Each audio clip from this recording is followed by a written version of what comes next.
Ladies and gentlemen. Vous écoutez Close-Up Dramatique, le balado sur les actrices de l'âge d'or d'Hollywood.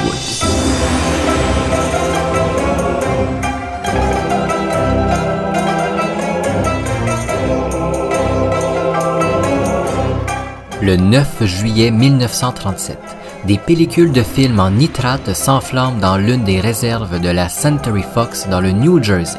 L'incendie devient vite incontrôlable et prend une proportion monstrueuse. Les flammes réduisent en cendres presque toutes les productions du studio tournées avant 1932. Parmi les cendres, la seule pellicule restante de la plus grande production du muet, Cléopâtre.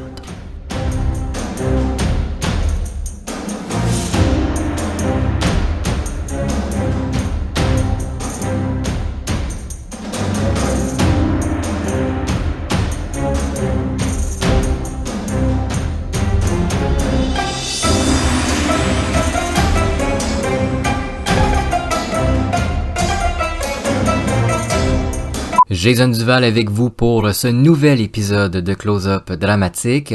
Comme toujours, très heureux de vous retrouver. Aujourd'hui, je vous parle de Theda Bara, première femme fatale du cinéma, mais surtout de la production et de la perte de la plus grande production du muet, Cléopâtre. Tournée en 1917, cette deuxième adaptation de la vie des amours de la reine d'Égypte, vous allez voir, était gigantesque. Il y avait des milliers de figurants, un budget énorme, c'était du jamais vu. En plus, il mettait en vedette Theda Bara dans le rôle titre. Malheureusement, cette production immense est considérée depuis 1937 comme perdue à tout jamais, puisque toutes les copies auraient brûlé dans l'incendie de la Fox en 1937. Mais restez jusqu'à la fin parce que dernièrement, on a eu une lueur d'espoir.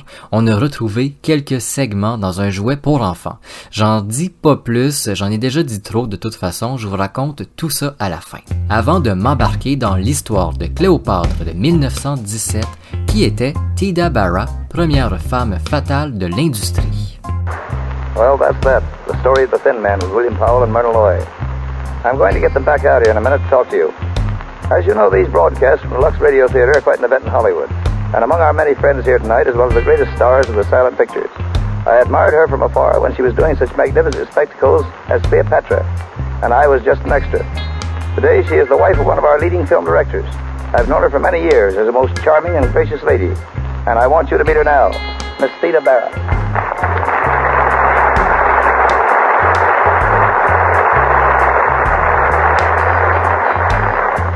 Thank you, Woody. Our Hollywood entertainment has certainly developed amazingly since I was making pictures. Yes, everything's different now. As you and I know, before pictures grew up and started to talk, we had to translate all emotion into pantomime. Oh, you may think you have trouble today, but do you remember the difficulties we had working with a split screen?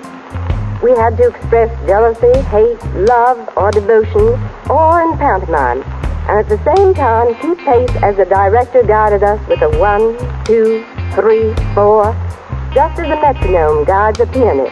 Pantomime has always been one of the greatest of arts. And may I say, Miss Bara, I have always thought that you were one of the greatest masters of that art. Oh, you're very kind, Woody. We worked awfully hard making those pictures. For instance, in making Cleopatra, we had no research department at the studio. I worked myself for months with the curator of Egyptology at the Metropolitan Museum in New York. It was great fun, though. I understand, Miss Bara, you're going to make some radio appearances. Yes, I am. And I'm also going to do some motion picture work. No, that's good news. I'm considering an offer now, running through scripts and ideas. Oh, I just hope everyone will be as happy about another Theda Bara picture as I am. The public has been very good to me in the past. And I know they'll be awfully glad to see you again. I'm sure it'll be a great thrill not only seeing you, but hearing your voice. Thanks, Miss Bara, for joining us tonight. I'm glad I could. Good night.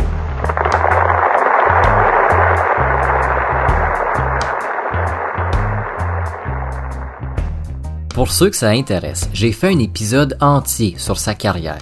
Le lien sera en barre d'informations si ça vous tente d'aller écouter et d'en apprendre plus en détail sur Theda Bara. Mais là, je vais vraiment m'en tenir à quelque chose d'assez bref pour cet épisode. Theda Bara, c'est, comme je l'ai dit, la première femme fatale de l'industrie. Elle commence à tourner des films aux alentours de 1908 et dès 1912-1913, elle est l'une des actrices les plus populaires.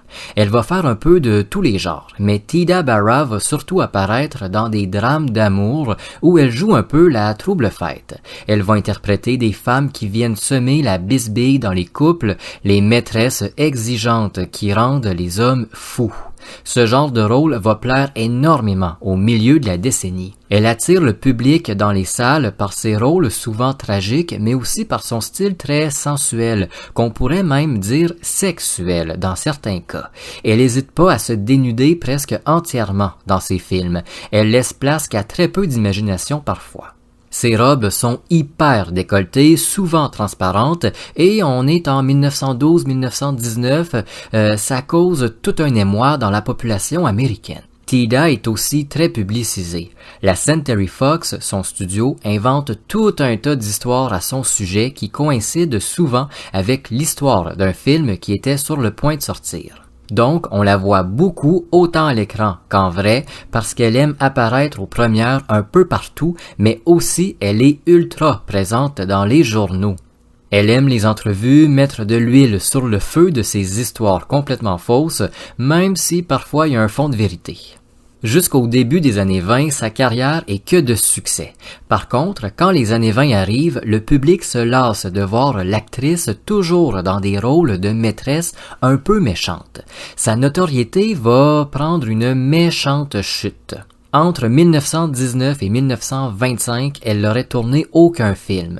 Je dis aurait tourné parce que comme 90-95% de ses films sont perdus à tout jamais, peut-être qu'elle en a fait et qu'on n'a aucune idée de ses films. Mais de façon officielle, entre 19 et 25, elle n'apparaît pas sur les registres des cinémas. Puis, en 25 et 26, elle apparaît à 3 reprises dans des films qui connaissent pas de succès et le parlant vient mettre le coup fatal à sa carrière. Theda Bara n'apparaîtra plus jamais au cinéma. En 1917, au sommet de sa carrière, Theda Bara déménage à Los Angeles pour tourner la plus grande production de tous les temps.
En 1916, Theda Bara est l'une des actrices les plus populaires des États-Unis, mais aussi au monde. Elle est vraiment là au sommet de sa carrière.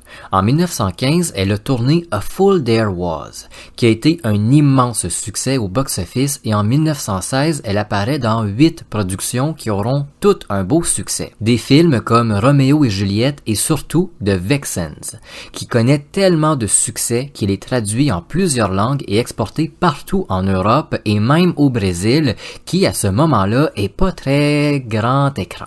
À ce moment-là, la star vit à New York qui essaie de survivre culturellement. Je l'ai déjà dit souvent dans d'autres épisodes, la grosse pomme a longtemps été la plaque tournante de la scène et même du cinéma à ses débuts. Quand arrive 1910 environ, Los Angeles puis Hollywood deviennent eux la ville du théâtre, du cinéma et là où toutes les stars vont, c'est Hollywood.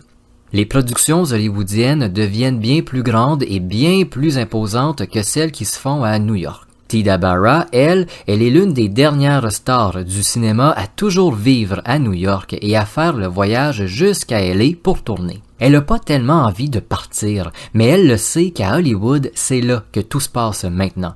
Elle hésite toujours un peu. Mais en cette année 1916, elle reçoit une offre qui la convainc de partir de Manhattan. La Fox la contacte pour lui proposer un film qu'on décrit comme étant une méga production. Les directeurs de studio vont même la voir chez elle pour lui parler du projet. Ils veulent tourner un film sur la vie de la dernière reine de l'Égypte, Cléopâtre. Cette fois-ci, rien à voir avec la version de 1912 qui était à petit budget avec Helen Garner, version qui est sur YouTube d'ailleurs. Avec la Fox, on explique que tout sera plus grand que nature et que la production s'enligne pour être la plus grande jamais faite. Il en fallait pas plus pour convaincre Theda Bara de partir de son précieux New York pour gagner Los Angeles. Peu de temps après son arrivée à LA, la femme fatale visite le plateau de tournage et est étonnée de tout ce qu'elle voit. Évidemment, à ce moment-là, tout est encore en préparation, mais elle voit des murs gigantesques, des rouleaux de tissu qui semblent s'étaler sur des kilomètres. C'est aussi là qu'elle en apprend plus sur le scénario qui se base sur 3 œuvres. La pièce de théâtre d'Émile Moreau et de Victorien Sardou, écrite en 1890 pour la grande Sarah Bernard, mais aussi la pièce de Shakespeare de 1607. Mais cette version se base surtout sur le roman de Sir Henry Rider Haggard, Cléopâtre, sorti en 1889 et qui est à cette époque considéré comme l'ouvrage de référence sur la reine égyptienne.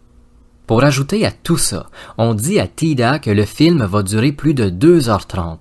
On est en 1916-1917, un film d'une telle durée, c'est vraiment très rare et décrit assez bien l'ampleur du projet. Au début de l'année 1917, alors qu'on n'a même pas commencé à tourner des scènes, on commence déjà la publicité autour du film. La Fox ressort un article datant de quelques années où on écrit que Theda Bara, qui interprétera Cléopâtre, serait non seulement née à l'ombre des pyramides en Égypte, mais serait aussi une descendante de la reine égyptienne elle-même. Une histoire bien évidemment complètement fausse qui mousse plus que jamais la popularité de l'actrice. Puis on organise une visite pour les journalistes. Plus d'une centaine s'y présentent afin de voir quelques éléments de décor, de costumes, etc. Ils seront pas déçus. À peine sont-ils arrivés à la Fox qu'ils voient des centaines de sacs de sable empilés l'un par-dessus les autres. On leur explique que ce sable servira à transformer Los Angeles en une reproduction presque identique de l'Égypte des pharaons. Soudainement, au travers des murs apparaît Theda Bara en costume de Cléopâtre avec un énorme serpent au cou. Les journalistes sont subjugués. L'actrice a, encore une fois, repoussé les limites. Elle est habillée qu'en tissu transparent qui laisse entrevoir ses formes généreuses. Une fois la visite terminée, tous les médias annoncent que Theda Bara et la Fox sont en train de faire la plus grande production de l'histoire. Un coup publicitaire très bien réussi.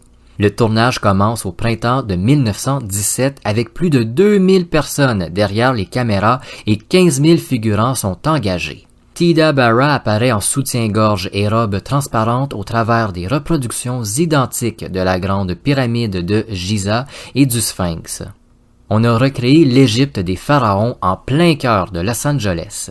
La Fox va même jusqu'à bloquer des routes hollywoodiennes avant de les transformer en imitation de bords du Nil. On y tourne des scènes de lutte et de course avec des chevaux. Pour l'anecdote, Theda Bara a failli mourir pendant l'une de ces scènes. Je vous l'ai dit, on a bloqué les routes littéralement. Mais un jour, on tourne une scène où l'actrice est dans une calèche sur le bord d'une falaise. Un automobiliste rebelle va passer les barrières à toute vitesse, passer très près de la calèche de la star, les chevaux vont prendre peur, paniquer et vont devenir incontrôlables. Dans leur mouvement de panique, ils vont courir vers le bord de la falaise et à toute vitesse, avant que plusieurs employés se mettent devant eux, les faisant dévier de leur course. Si les chevaux avaient chuté de la falaise, entraînant avec eux Theda Bara, ça aurait été une chute fatale. Fin de l'anecdote, fallait que je la raconte, je la trouvais très intéressante. L'actrice se change à 51 reprises en plus de 2h30 de film, un record qu'elle conserve jusqu'en 1963 quand Elizabeth Taylor interprète elle aussi la reine égyptienne. Elizabeth Taylor, elle se change à 63 occasions au cours du film. Theda Bara interprète une Cléopâtre beaucoup plus sensuelle et sexuelle que va le faire Taylor, si on se fie aux critiques et surtout aux photos qu'on a de la production. Parfois, elle a simplement un voile transparent pour se cacher la taille et ses seins sont cachés, uniquement par de faux serpents dorés qui viennent couvrir ses mamelons. C'est une image très surprenante que le public va apercevoir. La Fox a fait un choix risqué en habillant l'actrice de cette façon, mais ça va marcher. Le studio va même jusqu'à tourner des scènes de baisers interminables entre Cléopâtre et Jules César ou encore Cléopâtre et Marc-Antoine. Puis, au début de l'été 17, le film est bouclé. Au total, il aura coûté plus de 500 000 $, ce qui équivaut à plus de 20 millions de dollars aujourd'hui. Une somme gigantesque pour l'époque. On fait le montage du film et on arrive à presque 3 heures au final. Mais la censure américaine arrive et va couper plusieurs scènes. On demande à couper les scènes de baiser de plusieurs minutes, puis on enlève des plans trop posés de Theda Bara étendus, des angles trop sexuels des acteurs, etc. Au final, on coupe plus de 45 minutes et le film est ramené à 2h05. Le 14 octobre 1917, la première a lieu à Los Angeles devant une foule qui se bouscule pour y assister. En moins d'un an, c'est plus de 10 millions de personnes qui se précipitent pour voir Theda Bara en Cléopâtre. C'est le premier blockbuster du cinéma. Jusqu'en 1925, plusieurs cinémas américains vont le présenter en boucle tellement son succès ne se ternit pas. Puis, en 25, la plupart des bobines originales sont demandées par la Fox, puis entreposées dans leur entrepôt. En 1932, le code ACE arrive, le code de la censure plus sévère que jamais et le Cléopâtre de Theda Bara devient illégal. L'actrice porte des vêtements beaucoup trop posés pour le code ACE, même les scènes de baiser déjà censurées deviennent trop langoureuses. Le code ACE force la Fox à ranger les copies dans le fin fond de ses entrepôts. En 1934, en préparation de son Cléopâtre avec Claudette Colbert, Cecil B. DeMille demande à la Fox de visionner le film de 17. Le studio accepte, le producteur regarde le film et aurait déclaré « Rien d'aussi gigantesque ne sera reproduit jamais » avant de le rendre à la Fox. Le 9 juillet 1937, l'entrepôt de la Fox prend feu.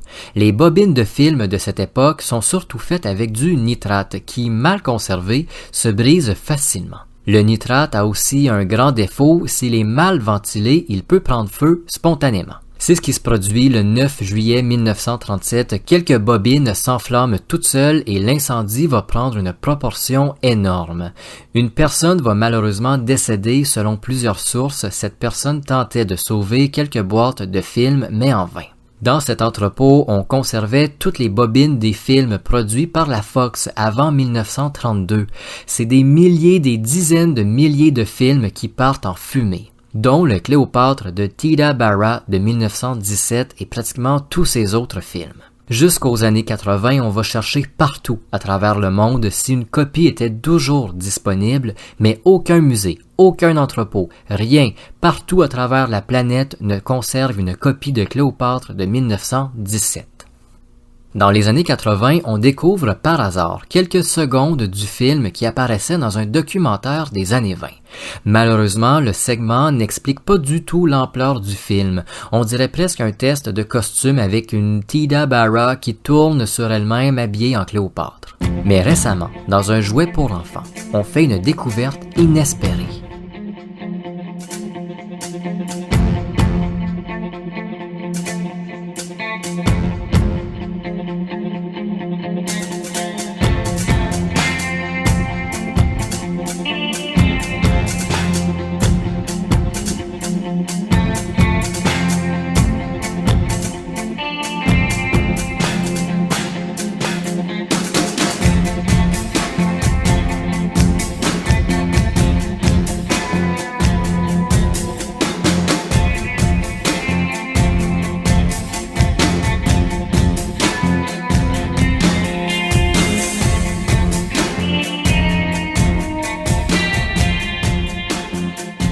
En 2023, sur eBay, un homme achète un projecteur pour enfants. Un jouet qui date des années 20. Avec le projecteur vient quelques petites bobines de film avec lesquelles les enfants peuvent projeter sur un mur les films. Quand l'homme reçoit son colis, il le déballe et se précipite pour l'essayer. Miracle, le tout fonctionne encore parfaitement. Il installe une bobine, puis une autre, encore une autre, et ainsi de suite. Mais l'homme ne connaît pas beaucoup le cinéma d'époque et tout ce qu'il voit lui dit que très peu de choses. Il prend en photo les bobines des films puis les poste sur Facebook en demandant à différentes communautés si elles connaissent ces films. Au travers des photos, c'est le chaos sur Facebook. On reconnaît sur les photos Theda Bara en voile transparent et soutien-gorge de serpent. On vient de découvrir quelques minutes du film de 1917 que l'on croyait perdu à tout jamais. Rapidement, toute la communauté fan de cinéma muet et des fans ultimes de Theda Bara s'emportent et quelques-uns se pressent de racheter cette bobine pour la restaurer et la rendre publique. Puis on découvre qu'il est possible que la compagnie du projecteur jouet pourrait détenir une copie complète du film. Malheureusement, dans mes recherches, j'ai pas découvert la dite compagnie, elle est mentionnée nulle part. Si jamais vous la trouvez, vous me le direz, je l'ajouterai en barre d'informations, mais moi, ça a été un échec. Pour le moment, on n'a plus aucune nouvelle concernant la compagnie de jouets. On est 100 ans après, la compagnie existe probablement plus, fort probablement plus, et tout ce qu'elle possédait est rangé on ne sait où. Peut-être qu'un jour, quelqu'un retrouvera l'entrepôt scellé depuis des décennies et peut-être la fameuse bobine de Cléopâtre avec Theda Bara. On peut facilement se dire aussi que la compagnie de jouets ne possédait que quelques secondes du film et que la plus grande production du muet a été réduite en cendres et ne sera plus jamais présentée.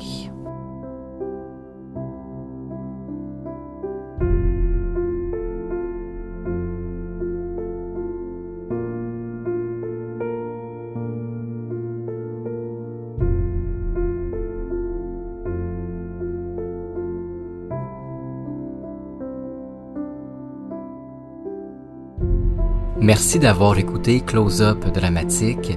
Si vous le voulez, vous pouvez laisser une note à cet épisode ou même au balado, peu importe la plateforme d'écoute. N'hésitez pas à laisser un commentaire, ça aide grandement au référencement de Close-Up Dramatique et ça ouvre la discussion. On se retrouve très bientôt pour un nouvel épisode.